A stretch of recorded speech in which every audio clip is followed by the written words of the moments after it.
오늘 하나님의 말씀의 제목은 실망이 닥쳐올 때, 우리가 살다 보면 실망과 좌절과 절망이라고 하는 이 단어가 우리 곁에 항상 맴돌고 있고 그림자와 같이 우리를 따라다니고 있는데, 실망하지 않고 좌절하지 않고 절망하지 않고 희망 가운데에 살 수 있는 길이 무엇일까?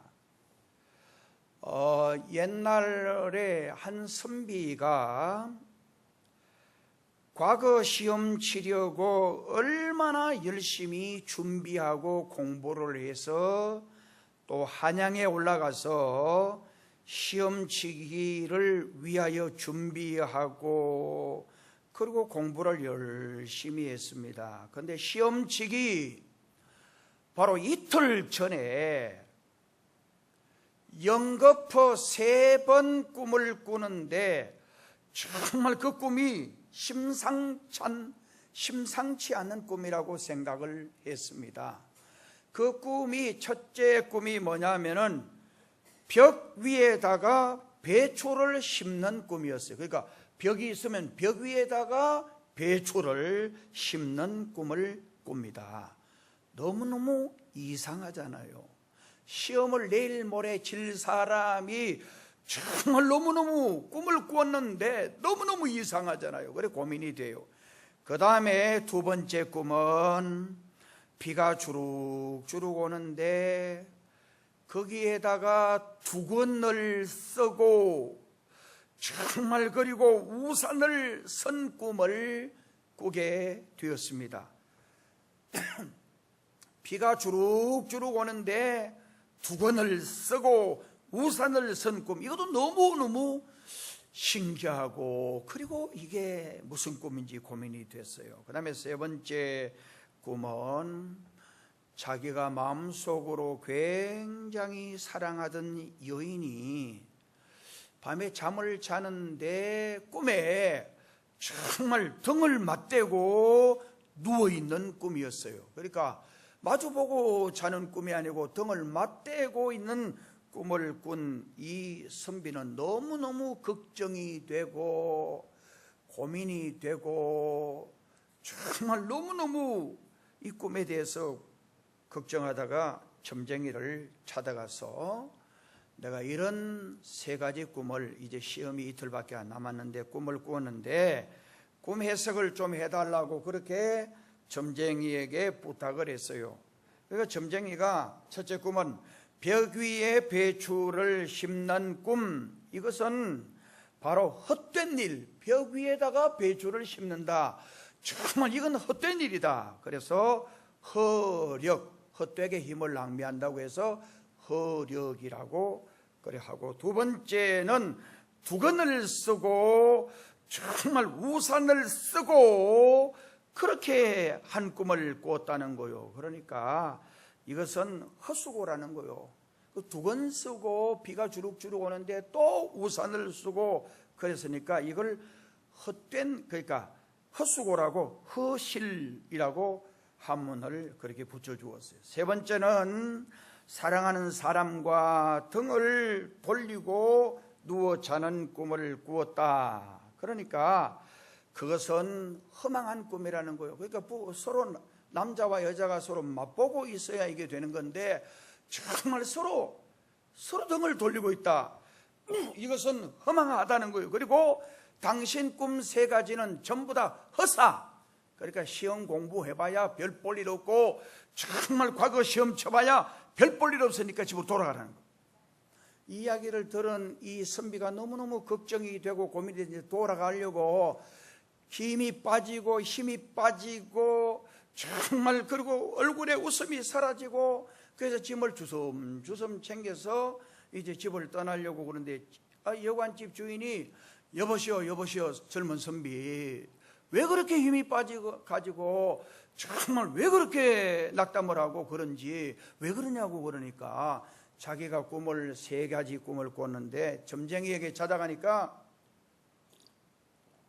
세 개 다 허력, 허실, 그리고 허망, 이 세 허를 말하면서 내 모든 일은 허사다 이렇게 하면서 집으로 가라 그랬다. 그러니까 여관 주인이 듣고 선비님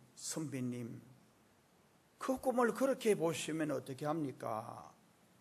점쟁이가 어떻게 그 꿈을 그렇게 해석하는지 모르겠다고 하면서 이분이 여관 주인이 벽 위에다가 배추를 심었다. 이것은 높은 곳에, 그러니까 높은 성적으로 합격하는 꿈이다. 그러니까 고취, 그러니까 높은 데다가 배추를 심었으니까 높은 실력으로, 좋은 실력으로 합격하는 꿈이다. 그 다음에 두건을 쓰고 또 우산을 또 썼으니까 그거는 철저히 준비했다는 것을 말하는데 유비다. 유비무환이라는 말 아시잖아요. 그 다음에는 사랑하는 여인과 등을 돌리고 있다는 것은 몸만 살짝 돌리면 그것도 쉽게 이루어지는 그런 꿈이다. 그러니까 성취라고 이야기하면서 이 세 가지 꿈으로 볼 때에 정말 당신은 반드시 좋은 실력으로 합격할 거다. 절망하고 실망하고 좌절하던 이 선비가 다시 공부를 더 마감해가지고 준비해서 이틀 만에 시험을 쳤는데 높은 성적으로 합격했다라는 겁니다. 자, 오늘 꽃 같은 꿈을 가지고 이렇게 해석을 완전히 다르게 한 것처럼 여러분 옛날 제가 이야기 한 번씩 가끔 했습니다마는 삼국을 통일한 그 왕의 부인이 원래 그 언니가 꿈을 꾸는데 경주 남산 위에서 오줌을, 여자가 처녀가 오줌을 사는데 경주 시내가 다 덮였다는 거예요. 너무 실망했어요. 너무 창피하고 부끄러웠어요. 정말 그게 너무 부끄러워서 말을 못하고 있는데 동생이 언니 무슨 꿈 꿨냐니까 그런 꿈 꿨다니까 언니야 언니는 실망스러워서 그런데 동생이 언니 그 꿈 내게 바로 이러니까 그래 너 당장 가져가라. 그래가지고 그 동생이 결과적으로 경주와 삼국을 통일하는 바로 그 왕의 부인이 됐다라는 이야기입니다. 이 해석이 중요한 거예요. 자, 오늘 실망이 닥쳐올 때 우리 삶에 허망한 생각, 쓸데없는 생각, 여러 가지 부정적인 생각으로 실망할 때에 우리는 어떻게 해야 되겠는가? 오늘 우리 민족은 정말 북한이 육자 핵실험을 하고 전 세계가 정말 지금 유엔은 대북 제재 결의를 더 심하게 한다. 러시아하고 중국은 적극적으로 협력을 못한다. 그리고 중국은 우리나라를 향해서 더 사드 마지막 배치한 것 때문에 더 우리를 좋아오는데 심지어 어제 뉴스를 보니까 롯데가 중국에 진출을 했는데 롯데가 이번 피해만 1조가 넘는다 그래요. 현대자동차 또 여러 삼성 여러 기업들이 거기 중국에 진출을 많이 해 있어요. 정말 그리고 이 전부 다 우리에게 지금 피해를 입히는 그런 일이 경제적으로 손실, 전쟁의 위협, 그리고 영적으로 우리 민족이 이렇게 어려운 일을 겪고 있을 때에 우리가 실망만 하고 있을 것이 아니다라는 의미에서 제가 오늘 이 말씀을 준비했습니다. 조건 없는 실패는 없습니다. 이유 없는 고난이 있을 수 없는 것처럼 원인 없는 정말 실패에 있을 수 없다는 거예요.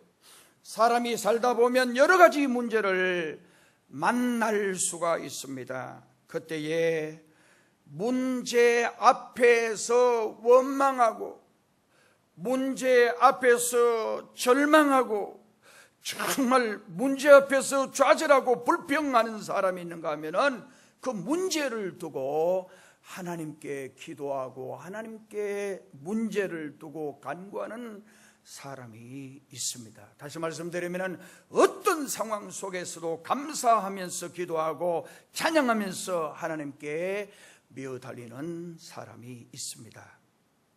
원망은 바로 이런 경우에 한다라고 심리학자들이 말합니다. 불신의 결과라는 거예요. 성경에 나타난 모든 원망과 모든 불평은 정말 하나님을 향한 불신에서 비롯되었다는 거예요. 이스라엘 민족의 경우를 보면 전쟁 때문에 원망하고 불신 때문에 좌절하고 생활의 불편 때문에 실망하고 좌절하고 위기와 고난 때문에 하나님을 원망하고 하나님을 불평했던 것을 봅니다. 그리고 그 원망의 뿌리에는 불신앙이 자리 잡고 있어요. 왜 원망하느냐? 믿음이 없어서 원망하는 거예요. 하나님을 전적으로 신뢰하지 못하기 때문에 원망한다라는 거예요. 그 다음에 자기가 져야 할 책임을 남에게 떠넘기기 위해서 원망 불평한다는 거예요. 아담과 하와의 경우를 볼 수 있습니다. 자신들이 저지른 잘못을 서로 떠넘기기 위해서 그들은 서로 탓하고 원망을 했습니다. 아담은 여자가 하나님이 만든 저 여자가 따먹으라 그래서 따먹었습니다. 정말 여자는 하나님이 만든 그러니까 결과적으로 원망을 전부 다 하나님께 하는 거예요. 그러니까 하나님이 안 만들었으면, 여자를 안 만들어줬으면 나 혼자 멀쩡하게 잘 살 터인데 정말 하나님이 내 생각에서 만든다고 한 저 여자 때문에 내가 죄 지었다는 거예요. 여자는 하나님 저 뱀을 왜 저렇게 만들어가지고 정말 나는 전혀 잘못이 없는데 뱀 때문에 그랬다는 거예요. 전부 다 떠넘기는 거예요. 여러분, 원망과 좌절의 깊은 뿌리를 캐 들어가 보면 그곳은 의외로 마귀가 자리 잡고 있다는 거예요. 제가 어릴 때 우리 엄마 따라서 시골 고추밭 일에 가는데 아침에 일에 가보면은 그 아침에 어제까지 싱싱하던 그 고추가 시들시들 잎사귀가 아직 대나지 않으니까 아침 새벽이니까 잎사귀가 시들시들해 있어요. 우리 어머님이 엄마가 호미 가지고 콕콕 그 밑에 캐보면은 그 밑에 틀림없이 벌레가, 굵은 벌레가 정말 고추 그 밑에를 파와 먹고 있는 거예요. 그러니까 그 고추의 뿌리를 파먹으니까 고추가 위에는 멀쩡한 고추가 말라 시드는 거예요. 시들시들한 거예요. 그러니까 우리가 원망하고 불평하는 그 밑뿌리를 파고 들어가 보면 정말 이것은 환경 여건이 아니에요. 반드시 마귀 사탄이 우리를 원망하게 하고 우리를 불평하게 하고 우리를 불신하게 하는, 그러니까 하나님의 사랑을 못 받는 거예요. 원망하고 불평하면 하나님의 축복을 못 받는 거예요. 원망하고 불평하면 결과적으로 내 믿음이 시드는 거예요. 내 믿음이 말라 비틀어지는 거예요. 그러니까 이 원망 불평은 절대 해서는 안 되는데 이 원망 불평은 반드시 마귀에게 속했다. 절대 하나님의 성령은 원망하고 불평하지 않게 해요. 그 다음에 원망과 불평은 악한 습관이에요. 우리는 살면서 좋은 습관 가져야 합니다. 감사하는 습관, 웃는 습관, 화목하는 습관은 그래도 그대로 살리는 게 좋아요. 여러분 교회 다니면서도 늘 교회 다니면서도 인상이 밝지가 못해요. 늘 짜증내고 성질나고 심각한, 정말 뭐 정신 이상자처럼 심각하게 늘 이런 사람이에요. 이거는 정신적으로 이미 마귀에게 점령된 사람이에요. 교회 오면 기뻐야 돼요. 교회 오면 즐거워야 돼요.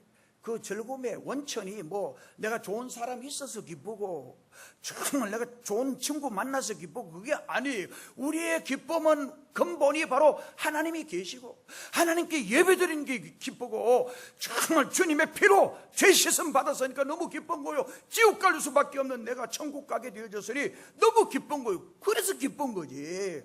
아이고 목사님 기뻐할 게 있어야, 아이고 우리 집에 자식들 하는 거 보면, 그리고 내 주변에 내 사업과 내 모든 것 보면 근데 절망적이고 실망적이고, 그래도 교회 갈 때는 기쁨을 안고 와야 돼요.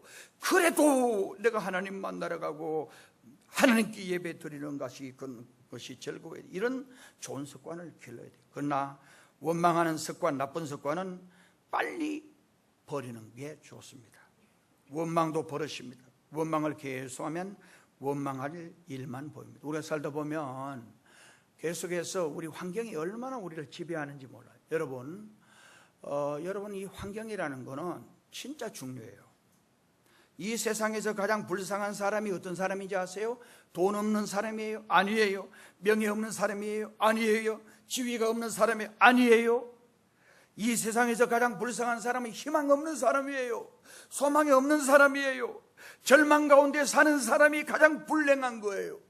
정말 저는 어릴 때부터 세계의 모든 노래, 정말 우리에게, 여러분, 절망의 노래, 이건요 우리에게 좋지 못해요. 옛날 어떤 분이 이래요. 배호라고 하는 가수가 있는데 삼각지 로타리에 무슨 뭐 전부 다 허망한 노래 부르다가 마지막 잎새 부르고는 얼마 있다가 돌아가셨대요. 마지막 잎새.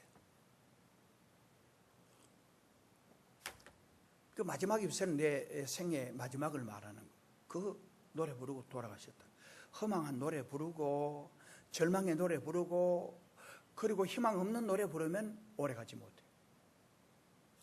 제가 제일 좋아했던 노래가 고등학교 때 중학교 때 배웠던 노래 희망의 노래예요.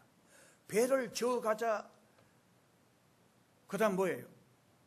배를 저어가자 험한 바다 물결 건너 저편 언덕에 산천 경계 좋고 바람 시원한 곳 희망의 나라로. 희망의 노래. 여러분 희망의 노래 딱 서론을 보면 배를 저어가자. 이것은 우리 인생의 삶을 말해요. 지금 배를 저어서 우리가 나아가야 돼요. 그런데 그 길이 어떻습니까? 정말 거기 험한 바다 물결, 이것이 우리 앞에 놓여 있는 길이에요. 배를 저어가는데 그냥 평탄하고 순탄한 바다가 아니에요. 정말 험한 바다 물결.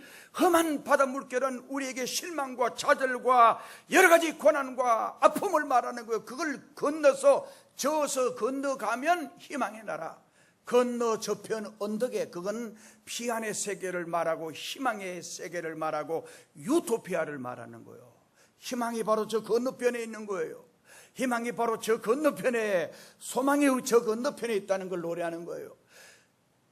희망을 가지고 전진해 가는 그 길에 좌절도 있고 절망도 있고 고난도 있고 환난도 있고 아픔도 있을 수 있어요. 그러나 정말 저 건너편에 가야 희망이 있고 산천 경계 좋은 모든 것들이 거기 있다는 거예요.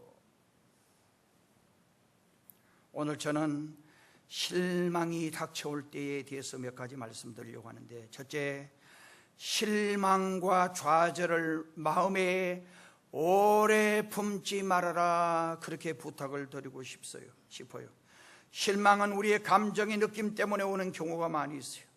우리 인간의 마음은 하루에도 몇 번이고 변합니다. 그래서 옛날 사람들은 조변석계라 그랬어요. 조변석계란 말은 정말 아침 저녁으로 변하는 게 우리 인간의 마음이라는 거예요. 조변석계라는 거예요.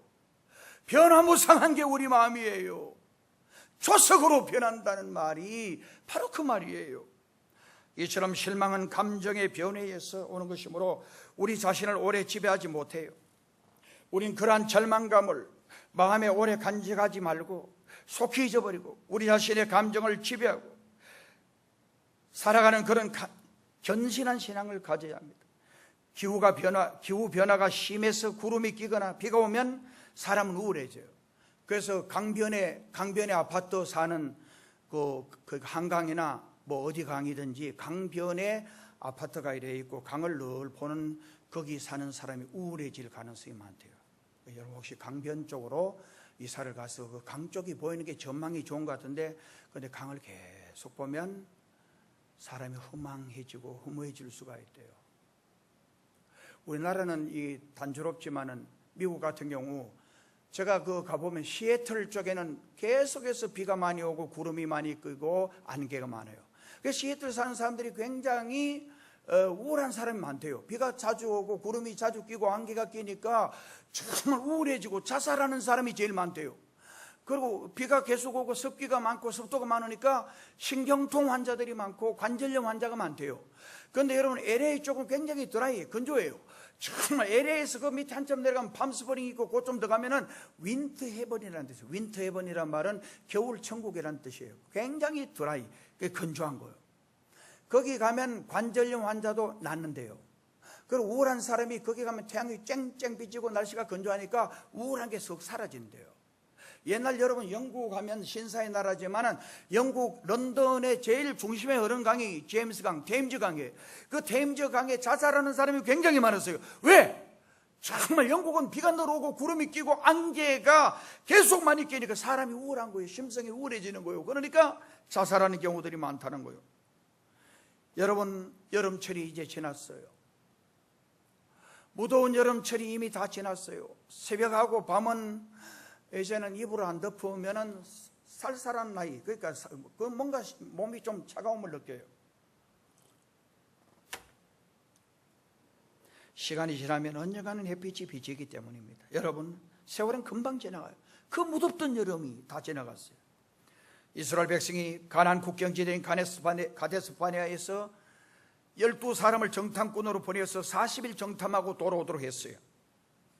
10명의 정탐꾼은 와서 실망과 절망과 좌절과 원망과 불평의 보고를 합니다. 이 보고를 받은 백성들이 실망과 좌절과 원망과 불평 가운데 빠졌어요.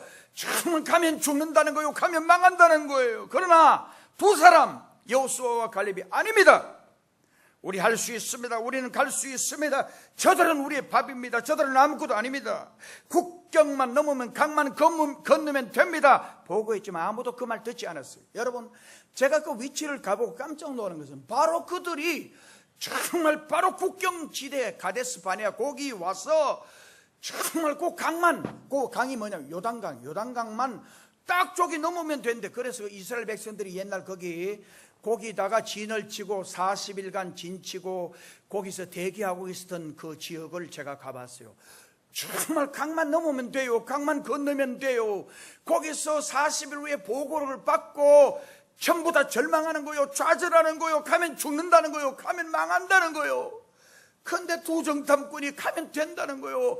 정말 하나님이 저들을 우리에게 붙였다고 이야기하는데도 결과적으로 바로 들어가면 되는 걸 원망하고 불평하고 좌절하고 실망하다가 하나님의 진노를 당해요. 하나님은 여러분들이 자꾸 원망하고, 하나님은 여러분들이 자꾸 불평하고, 하나님은 여러분들이 우울하고, 여러분 이건 우리 부모와 자식하고 똑같아요. 여러분 자식이 시집가고 장가가가지고 늘 행복합니다. 아빠 너무너무 좋아요.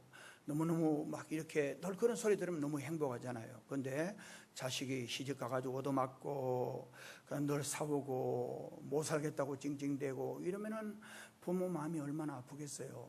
하나님도 여러분들이 기쁘게 살고 행복하게 살고 즐겁게 살고 그 하나님 만족합니다. 만족하게 살면 하나님 너무 좋아하시는 거예요. 하나님 마음이나 오늘 우리 마음이나 부모의 마음은 똑같아요. 그 다음에 실망이 닥쳐올 때에 다른 사람과 대화를 나누어야 돼요. 실망이나 좌절이 찾아올 때 아무것도 아닌 것처럼 그것을 숨기거나 그리고 가장하면 안 돼요. 우리는 하나님 앞에서 솔직해야 합니다. 우리에게 실망스러운 일, 절망스러운 일, 좌절스러운 일이 찾아올 때 하나님 앞에 모든 것을 내어놓고 기도해야 합니다. 하나님, 내 마음이 지금 너무 아파요. 하나님, 내 마음이 너무 괴로워요. 사람은요, 힘들어하고 사람은 괴로워할 때 도리어 더 실망스럽게 만들어요. 사람은 힘들어하고 사람들은 그 문제 때문에 괴로워할 때 여러분 아내도 정말 여러분 자식도 여러분 주변 사람들이 전부 다 힘들게 해요. 도리어 더 고통스럽게 만들어요. 그런데 하나님은 내가 힘들고 내가 절망스럽고 내가 괴로울 때 하나님 앞에 하나님 내 마음이 너무 아픕니다. 내 마음이 너무 괴롭습니다. 내 마음이 지금 무너지는 것 같아요. 그렇게 이야기할 때 하나님은 우리를 찾아오셔서 위로하십니다. 그런데 절망스럽고 좌절이 오고 힘든 일이 올 때 마음속에 그 있는 감정을 억누르는 사람이 있어요. 그런 사람은 무의식 중에 쌓이고 쌓인 감정들이 화산처럼 폭발하게 되면 자기도 걷잡을 수 없이 남에게까지 피해를 주는 것을 알 수가 있어요. 오늘 심리학자들이 파악한 것 중에 건강하게 오래 사는 비결, 장수하는 비결이 뭐냐? 거기 관심이 많아요. 정말 그 첫 번째가 친구 많은 거예요. 친구 많은 사람이 건강하게 살더라는 거요. 정말 친구 많은 사람이 장수하더라는 거요. 친구 많은 사람이 행복하게 살더라는 거요. 여러분 친구를 사귀어야 돼요.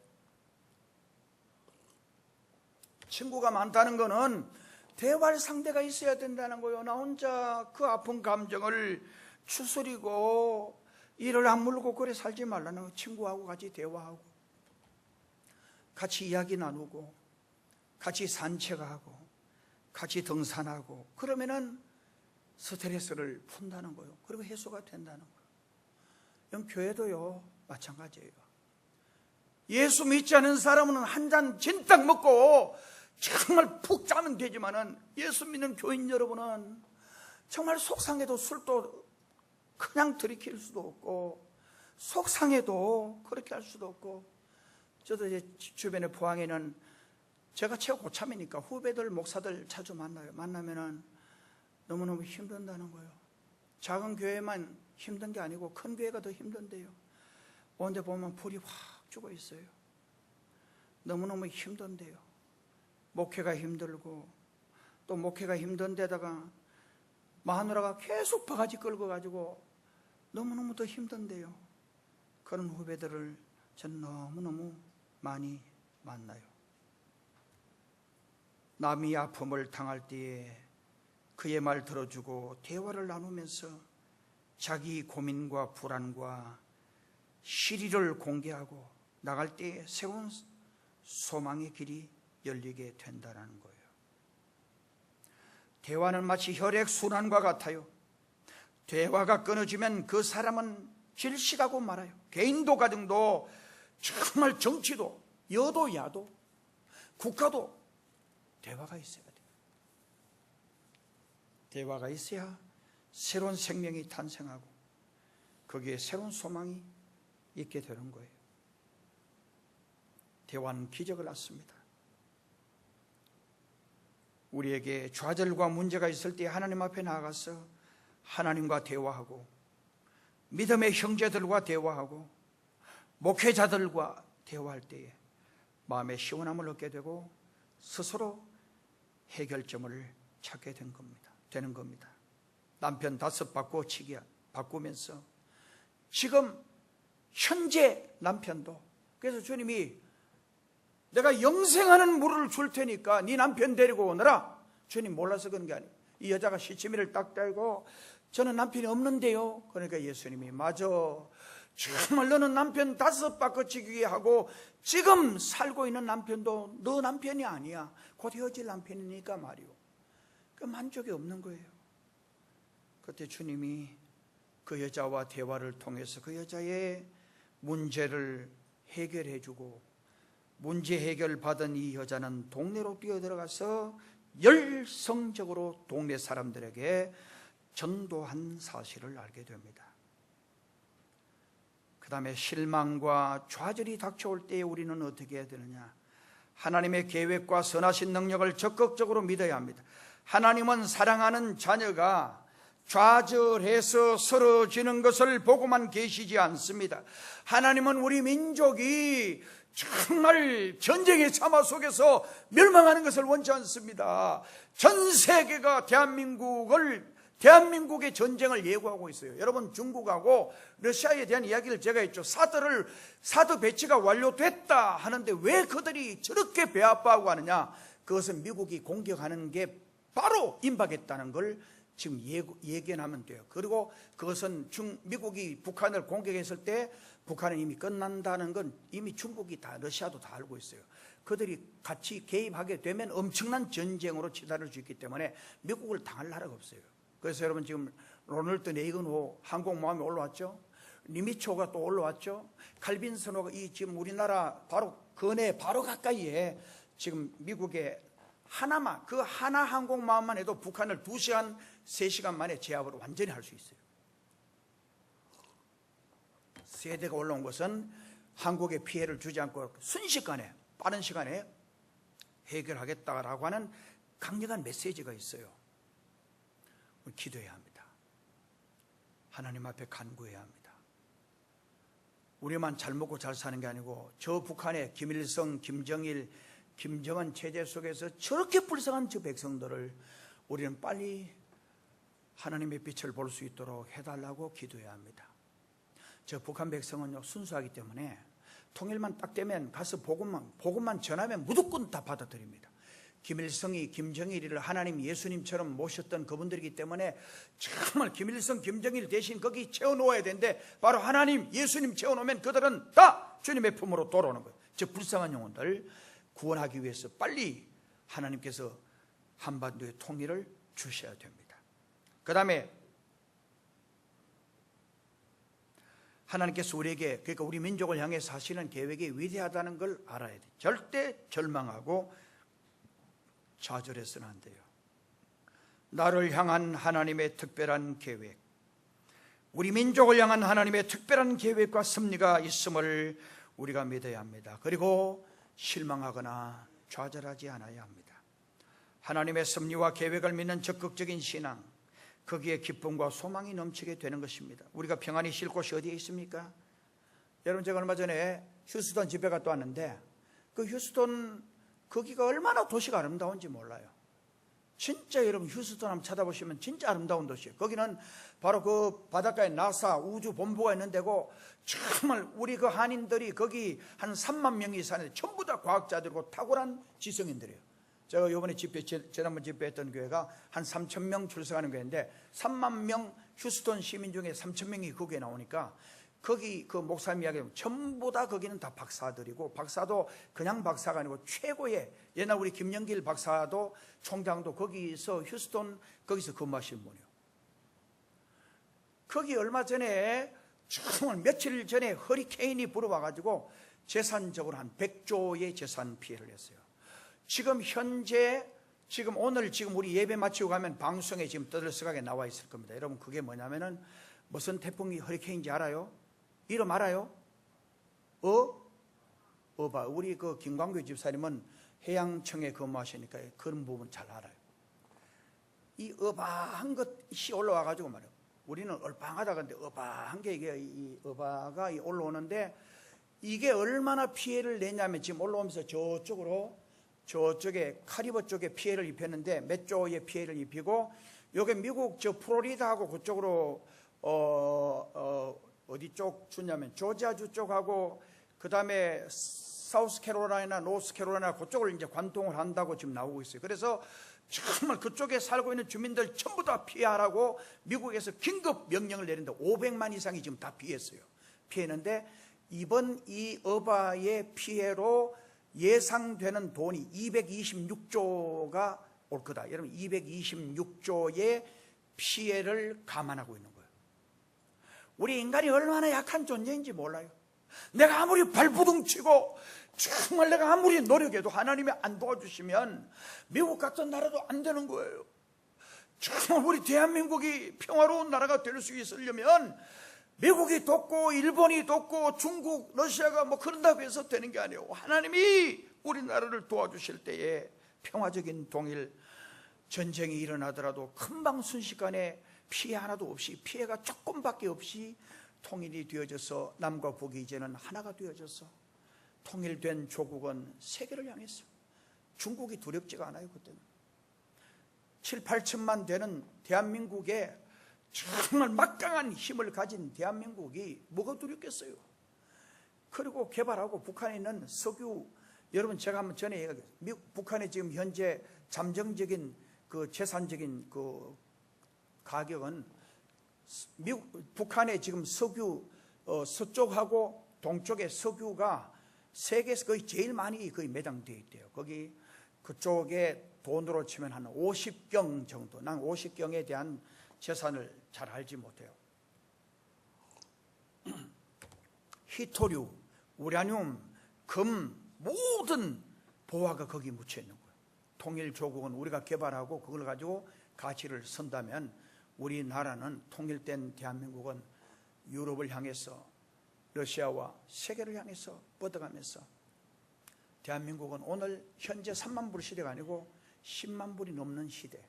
이 나라는 뭐 복지만 아니고 모든 사람들이 세계에서 제일 잘 사는, 누리고 살고 그리고 느끼고 살고 그리고 정말 그 삶에 만족해 하는 지상천국 같은 삶을 누리며 살도록 하나님이 인도하실 겁니다. 그 다음에 네 번째, 실망이 닥쳐올 때에, 절망이 닥쳐올 때에 보다 의미 있는 일을 해야 합니다. 때때로 우리의 생각과 마음은 손발이 움직이는 것에 따라서 변화될 수 있어요. 실망과 좌절이 될 때에 다리 뻗고 앉아서 걱정하고 한숨 쉬고 그렇게 하면 안 돼요. 그러면 좌절하는 거예요. 옛날 어느 큰 회사의 부회장인가 그분이 자살했어요. 포항시장까지 하신 분이 또 그 친구가 자살하니까 또 자살했어요. 두 분 다 장로님이에요. 정말 실망이 다가오고 좌절이 다가왔을 때 그냥 다리 뻗고 한숨 쉬면 불행해질 수 있어요. 그러나 이런 부정적인 면만 보지 말고 보다 의미 있는 일이 무엇인가? 교회 다니는 성도는 어떻게 하면 내가 열심히 더 기도할까? 내가 열심히 정말 주님을 위해서 헌신할까? 그런 생각을 해야 합니다. 제가 이번 주간에 이 설교 준비하면서 어떤 분이 보낸 그거 보면은 자기 학교, 자기 집에 딸이 어디 아주 불쌍한 아이들 돕는데 거가 있다가 애가 엄마 보고 엄마 그 애 너무 불쌍해.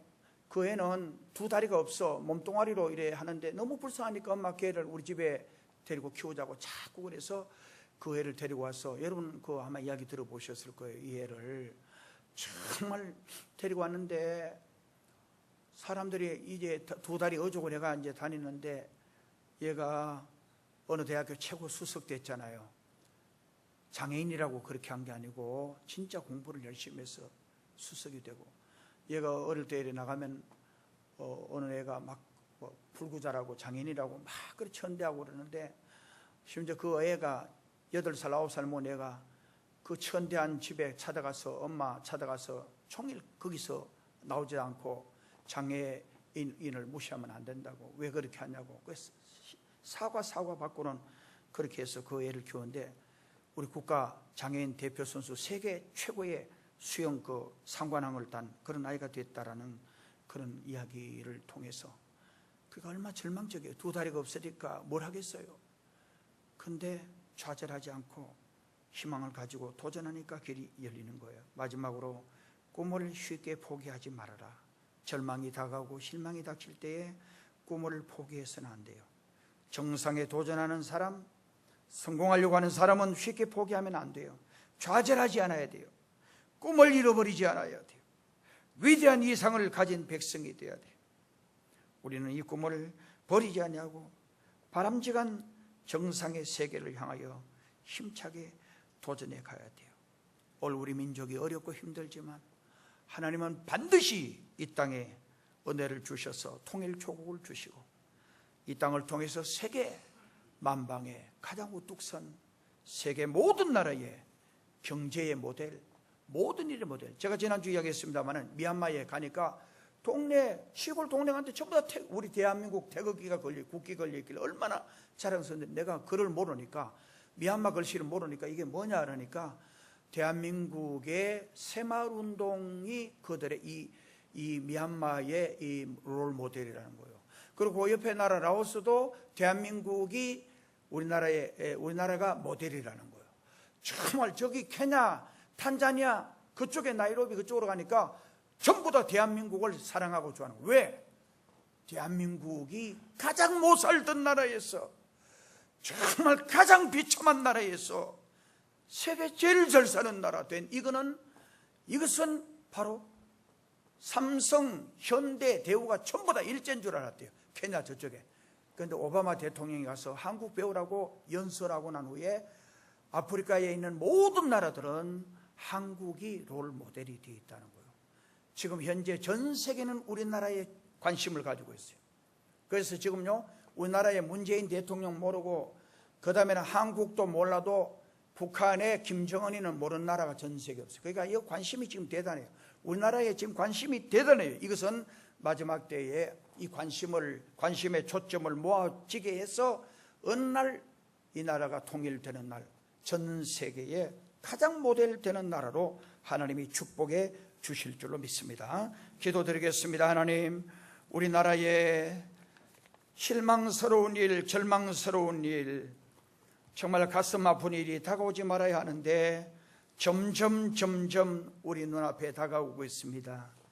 교회들마다 기도의 불이 붙어야 되는데 정말 기도보다 불평이 많아지고 삶의 감사보다도 잘 먹고 잘 사는데 감사보다는 불평이 많고 모든 조건 여건 갖추어져 있고 모든 목사님들의 설교도 탁월하고 위대한데 성도들은 불평이 많은 것, 이것은 오늘 이 시대의 영적인 혼란과 그리고 타락 때문인 것을 깨닫고, 포항동의 큰 교회 담임 목사와 장로님들, 안수 집사님들, 권사님들, 온 재직들, 성도들이 가슴치고, 오늘의 이 문제는 국가의 문제도 아니고 그리고 다른 어떤 것의 문제도 아니고, 내가 하나님께 기도하지 못하고, 내가 하나님께 엎드리지 못하고, 내가 하나님께 겸손하지 못한 게 문제라는 것을 직시하고 깨닫고 가슴치고, 죄인 중에 괴수입니다, 날마다 주님 앞에 죽습니다. 바울의 이 고백이 오늘 우리의 고백이 되어지게 하여 주옵소서. 우리 민족의 희망을 주옵소서. 오늘 우리에게 희망을 주옵소서.